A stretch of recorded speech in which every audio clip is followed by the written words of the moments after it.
देवाय हरये परमात्मने प्रणतक्लेशनाशाय गोविन्दाय नमो नमः।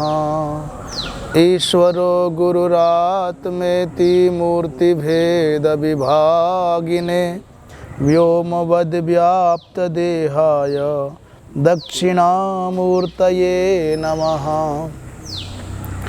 शंकरं शंकराचार्यं केशवं वादरायणं सूत्रभाष्यकृतौ वन्दे भगवन्तौ पुनः पुनः।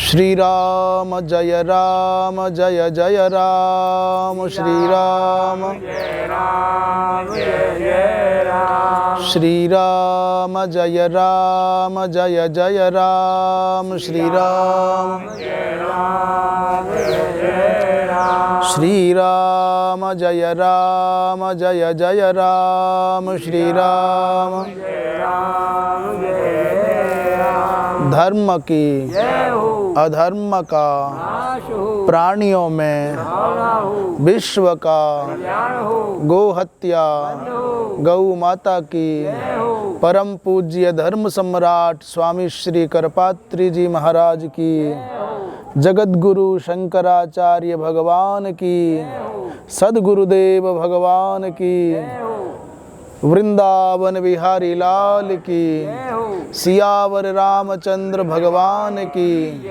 हर हर महादेव।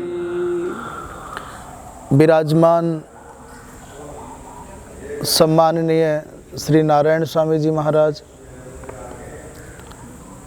श्री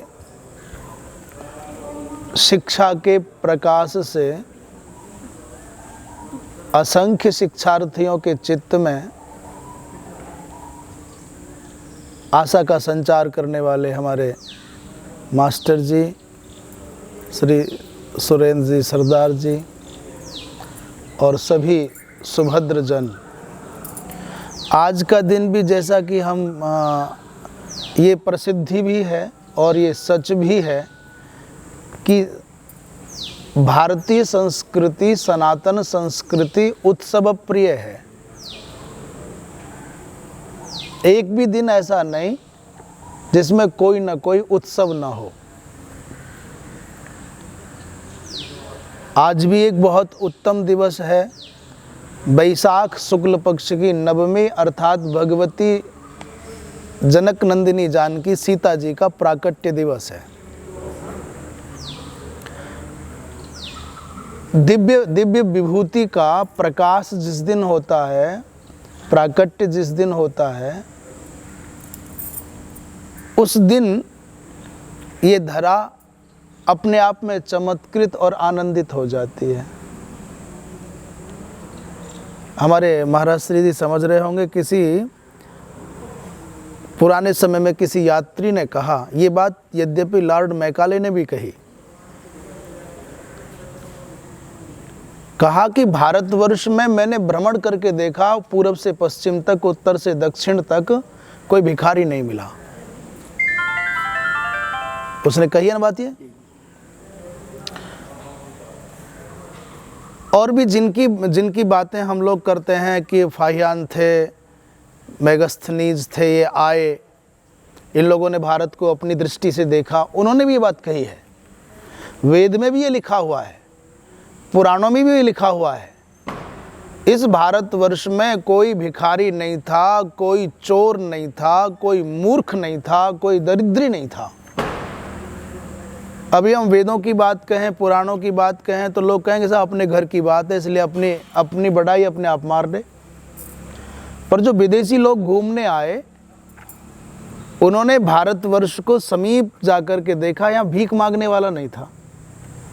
अयम में हस्तः भगवान, यहाँ कहने वाले थे मेरा हाथ ही मेरा भगवान है और मैं इसी से अपने भाग्य का निर्माण करता हूँ, इसी से अपने अन्न उगाता हूँ, इसी से जीवन का लालन पालन करता हूँ और स्वयं नहीं हजारों को पाल सकता हूँ। मेरा हाथ ही मेरा भगवान है। तो हम ये सोच रहे थे कि ऐसा तो हो नहीं सकता कि दुनिया में सुंदर है तो असुंदर ना हो, कुरूप ना हो। ऐसा तो हो नहीं सकता कि विद्वान है तो मूर्ख ना हो, ऐसा तो हो नहीं सकता कि धनवान है तो दरिद्र ना हो, ऐसा तो हो नहीं सकता कि हंसने वाले हैं तो रोने वाला ना हो। ये जब से धरती बनी और जब तक ये धरती रहेगी, यहाँ सुंदर और असुंदर, मूर्ख और विद्वान, साधु और असाधु, अच्छे और बुरे, अमीर और गरीब, ये सदा रहेंगे। इस खाई को नहीं पाटा जा सकता। ये दूरी, कोई सरकार कहे, कोई शासक कहे मैंने गरीबी मिटाने का ठेका लिया है, तो सबसे बड़ा झूठा है वो। इस धरती पर जब ये राजा नहीं थे तब भी गरीबी अमीरी थी, आज भी गरीबी अमीर और आगे भी रहेगी। पर गजब की बात ये, फिर उन लोगों ने कैसे कहा कि भाई ये गरीब नहीं था कोई, मूर्ख नहीं था कोई, अशिक्षित नहीं था कोई। हमारे भारतवर्ष का एक दृश्य है कि गाय चराने वाला भी और दूसरे पशुओं को चराने वाला भी, जो चराने जाता था, जो लकड़ी ढोकर के जंगल से नगर को लाता था, वो भी प्रसन्न और वो भी स्वस्थ और वो भी विद्वान होता था। एक दिन किसी अत्यंत वृद्ध व्यक्ति को सर पर लकड़ी लेकर के आते हुए किसी राजा ने देखा, राजा भोज ने। और राजा भोज को संस्कृत से बहुत प्यार था, बहुत प्रेम था। उसने संस्कृत में पूछ लिया कि अरे महाराज आप बहुत बूढ़े हो, बाबा आपको ये भार पीड़ित नहीं कर रहा है? संस्कृत में जो वाक्य बोला उसमें बाधते और बाधती की बात थी कि भारम न बाधती किम। उस काष्ठ विक्रेता से कहा तुमको भार नहीं लग रहा है? उसने उत्तर दिया, लकड़हारे ने, लकड़ी लेके जो आ रहा था, राजन भारम न बाधते राजन यथा बाधती बाधते। तुम जो अशुद्ध बोल रहे हो बाधती, इससे जितनी पीड़ा हो रही है उतनी पीड़ा मुझे सर पर रखे हुए भार से नहीं हो रही है। संस्कृत के हिसाब से बनता है बाधते। और राजा ने असावधानी में भूल गया, बाधती बोल दिया। उस वृद्ध ने कहा कि जितना दर्द मुझको, जितनी पीड़ा मुझको तुम्हारे मुख से अशुद्ध संस्कृत सुनने में हो रही है, उतनी पीड़ा लकड़ी से नहीं हो रही। ये ऐसा देश है। जिस देश में, जिस राष्ट्र में एक काष्ठ विक्रेता, लकड़ी विक्रेता, अथवा मैं दूसरी एक चित्री तो देखना है, आप समझ रहे हो लकड़हारा संस्कृत पढ़ा, मैं दूसरी बात कहूँ, एक भारतवर्ष का वृद्ध विद्वान व्यक्ति भीख मांग करके खाने को तैयार नहीं था। वो लकड़ी ला करके, लकड़ी बेच करके उससे अपनी जीविका चला करके राजी था, पर फ्री का पैसा, फ्री का भोजन करने को तैयार नहीं था। दोनों प्रकार के दृश्य भारतवर्ष के देख लो।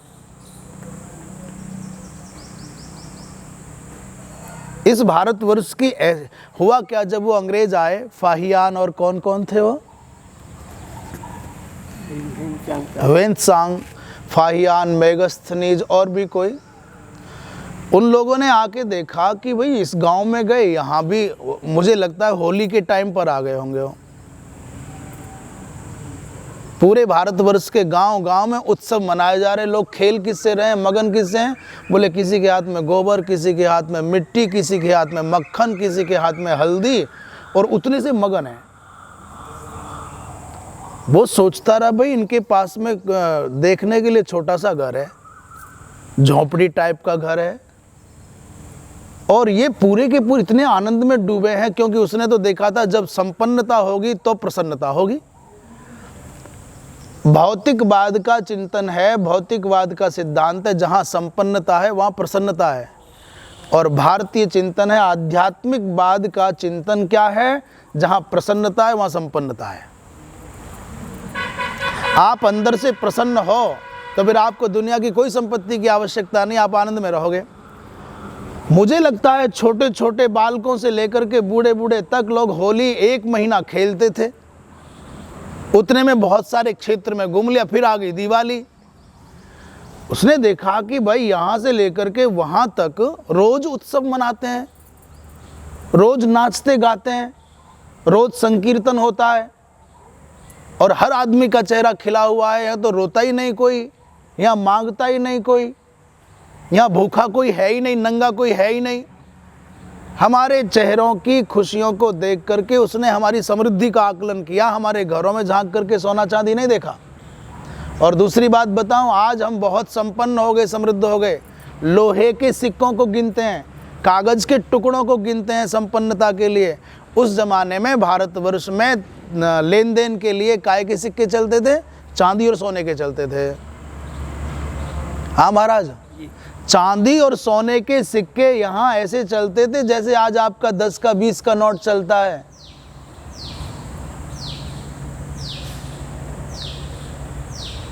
इसलिए अशिक्षित कोई इसलिए नहीं था क्योंकि यहाँ 8 लाख गांव थे उस समय। मैकाले ने बात कही अपने उद्धरण में, भारतवर्ष के 8 लाख गांव में 8 लाख पाठशालाएं थीं। और उसने ये भी कहा कि हर 200 से 300 विद्यार्थियों पर एक उत्तम पाठशाला है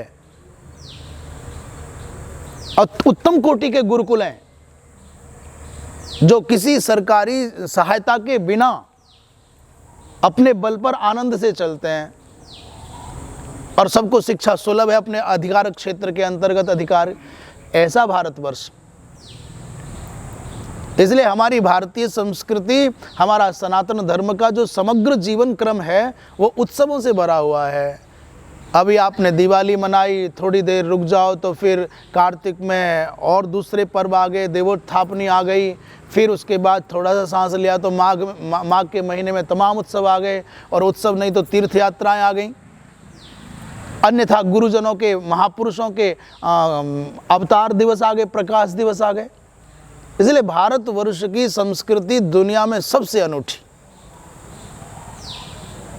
उदास पड़ा हुआ व्यक्ति, निराश पड़ा हुआ व्यक्ति, हारा हुआ व्यक्ति जब किसी संकीर्तन मंडल के बीच में आधा घंटे को बैठ जाता है, किसी मंदिर में चला जाता है, किसी संत के पास चला जाता है, वहाँ से दौलत लेके नहीं आता, वहाँ से धन संपत्ति लेके नहीं आता, वहाँ से वो आनंद का कण लेके आता है जो उसके जीवन में परिवर्तन का संदेश लाता है। उसके जीवन में ऐसा विश्वास का संचार होता है, वो उठ के खड़ा हो जाता है, वो करने लग जाता है, और जो करता है वो बढ़ जाता है। आज भी भगवती जनकनंदिनी जानकी माता सीता जी के अवतरण का पावन पर्व है। महाराजा जनक बहुत धर्मनिष्ठ हैं, बड़े ज्ञानी हैं, बड़े अद्भुत विद्वान हैं। राजा होने पर भी ज्ञानी भी है, विरक्त भी है, त्यागी भी है, योगी भी है। इसका मतलब एक थोड़ा संदेश दूं, जब एक सम्राट अपने पसीने की बूंदें जमीन में बोएगा तो धरती की कोख से समृद्धि के रूप में भगवती, भक्ति के रूप में भगवती सीता को, शांति को प्राप्त करेगा।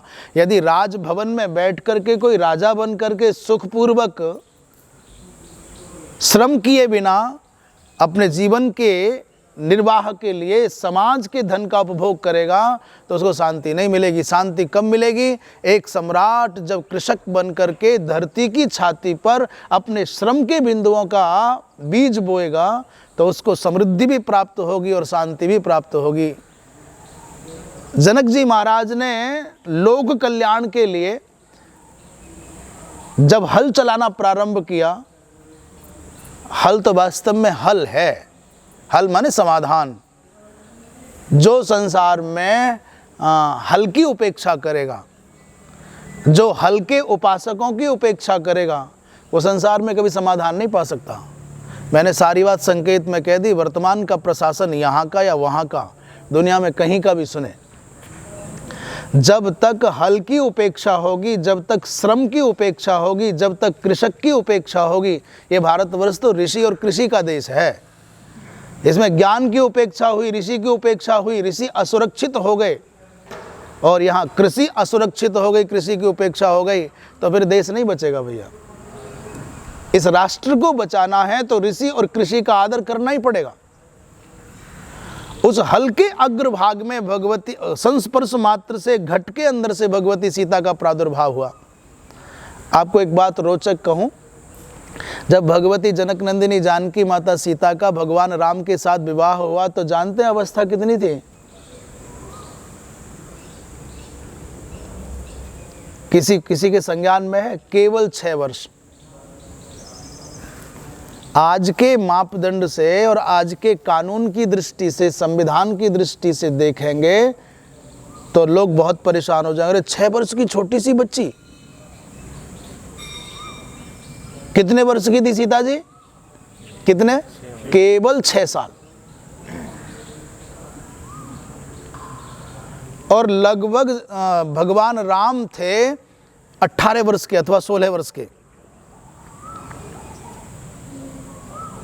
तो ये विवाह कैसे हो जाने दिया गया और कैसे हो गया बेमेल विवाह? आप देखते हो, चर्चा सुनते हो, कथाएं सुनते हो तो सीता जी 6 वर्ष की कहने को हैं, परंतु उस धनुष को बाम हाथ से उठा सकती हैं, बाएं हाथ से, जिस धनुष को रावण जैसे लोग नहीं उठा पा रहे। कैलाश उठाना संभव है, जिसके लिए भगवान शंकर के सहित जो कैलाश पर्वत को, शिव के घर को उठा सकता है, वो रावण भगवान शिव के धनुष को नहीं उठा पा रहा है। और उस धनुष को माता सीता ने बाएं हाथ से उठा के रख दिया। अब कल्पना करो 6 साल और फिर धनुष का उठाना। इसका आशय ये है कि सीता माता की अवस्था संसार की दृष्टि में 6 साल है, पर धरती की कोख में कितने वर्ष रही है किसको ज्ञान है? हमारे संसार की दृष्टि में प्राकट्य जो हुआ, प्रकाश जो हुआ, प्रादुर्भूत जो हुई, उस अवधि का नाम 6 वर्ष है। शंका करोगे तो सुखदेव जी महाराज माँ के गर्भ से निकलते ही चल पड़े। करो शंका, कैसे चल सकता है भाई? अरे भाई, माँ के गर्भ से आने के टाइम में वो कितने साल तक माँ के गर्भ में रहे, ये विचार करना पड़ेगा ना। आश्चर्य की बात बता, मैं तुलसीदास जी महाराज का जब जन्म हुआ तो उनके मुख में पूरे 32 दांत थे और पैदा होते ही, जन्म लेते ही वो राम बोले, इसलिए उनका नाम राम बोला पड़ गया। वो कई वर्ष तक मां के गर्भ में रहे, जन्म ही नहीं हुआ, प्रसव ही नहीं हुआ। इसलिए धरती की कोख में, धरती के गर्भ में माता सीता कितने वर्ष तक रही है किसी को ज्ञात नहीं है। प्रकट कब हुई है इस को ध्यान में रख करके 6 साल लोग लगाते हैं। दूसरी बात ये कहे, पानी में टरबाइन डालो, उससे क्या पैदा होता है? बिजली पैदा होती है। ये जो रिएक्टर होते हैं इनमें बिजली पैदा होती है। अब कह दो साहब ये तो केवल 5 मिनट की उम्र है इस बिजली की, तो बिजली 5 मिनट की उम्र की और 5 साल की उम्र की मानी जाएगी? भगवती जनक नंदिनी जानकी आध्यात्मिक ऊर्जा का विशालतम केंद्र है। इसलिए मानवीय वृत्ति से उनके 2 साल, 4 साल, 6 साल और 600 साल नहीं नापना चाहिए।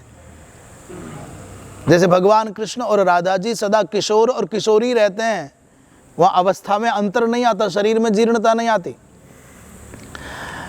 इसलिए भगवती जनक नंदिनी जानकी सीता को प्राप्त किया किसने? जनक ने, जो ब्रह्मज्ञानी है। वो जब ऋषि के समान जीवन जीने वाला जब कृषि से जुड़ जाता है तो शांति, शक्ति और समृद्धि तीनों प्राप्त करता है। सीता जी की प्राप्ति का उद्देश्य ये है। सीता कौन है? बोले, कहते हैं भगवती सीता का स्मरण करने मात्र से व्यक्ति की बुद्धि का मालिन्य चला जाता है। व्यक्ति की बुद्धि में जो दोष भरे हैं, व्यक्ति की बुद्धि में जो दुर्गुण भरे हैं, दुर्व्यसन भरे हैं, उनकी निवृत्ति हो जाती है। जनक सुता जग जननी जानकी, अतिशय प्रिय करुणा निधान की, ताके जुगपद कमल मनावों। सीता जी के चरणों की वंदना करने का लाभ क्या है? बोले, जासु कृपा निर्मल मति पावों। सीता जी के चरणों की वंदना करोगे तो बुद्धि निर्मल हो जाएगी, बुद्धि का दारिद्र्य चला जाएगा, बुद्धि का दौर्भाग्य चला जाएगा, बुद्धि के दुर्व्यसन चले जाएंगे, वासना चली जाएगी और बुद्धि निर्मल हो जाएगी। इस संसार को जन्म देने वाली, इसका पालन करने वाली, इसका संहार करने वाली भगवती जनक नंदिनी जानकी, उद्भव स्थिति संहार कारिणी। और दूसरा क्या? बोले, जब कभी अत्यंत वेदना हो तो सीता जी को नमन कर लीजिए, दुख मिट जाएंगे, क्लेश हारिणीम और सबका कल्याण करने वाली। लंकापुरी में राक्षसियों ने सीता जी को बहुत दुख दिया, बहुत परेशान करती थी। हनुमान जी महाराज ने यह दृश्य अपनी आंखों से देखा था। हनुमान जी महाराज ने सीता माता से कहा, माँ यदि आपकी आज्ञा हो तो इनको मजा चखा दूं थोड़ा, इन्होंने आपको बहुत दुख दिया था। सीता जी ने कहा, नहीं बेटा, ये बेचारी पराधीन थी, अपने स्वामी की आज्ञा का पालन करती थी। साधु तो सब पर करुणा करे, सबकी रक्षा करे। तो जो सीता जी दुख देने वाली राक्षसियों की रक्षा करती हैं, वो बताओ हमारी आपकी रक्षा नहीं करेंगी? सर्वश्रेयस करीम सीताम न तो हम राम वल्लभाम। इसलिए भाई आज भगवती जनक नंदिनी जानकी माता सीता को आप और हम सब श्रद्धा से, भाव से प्रणाम करें। बोलिए सीता माता की। इसी के साथ थोड़ा सा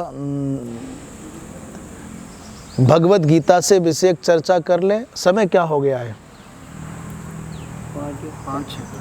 अच्छा 5 बज गए। तो आज गीता जी की चर्चा यही विराम दे लेते हैं। सीता जी के चरणों में, सीता और गीता तो बात एक ही है। भगवती सीता की चर्चा या भगवती गीता की चर्चा। संकीर्तन का समय हो गया, ठीक समय से संकीर्तन प्रारंभ हो, उसके लिए हम सब लोग संकीर्तन स्थान पर चलें, या अच्छा लगे तो यही कर लो, वहीं करें। हाँ सबका, चलो वही चलते हैं। बोलिए वृंदावन बिहारी लाल की।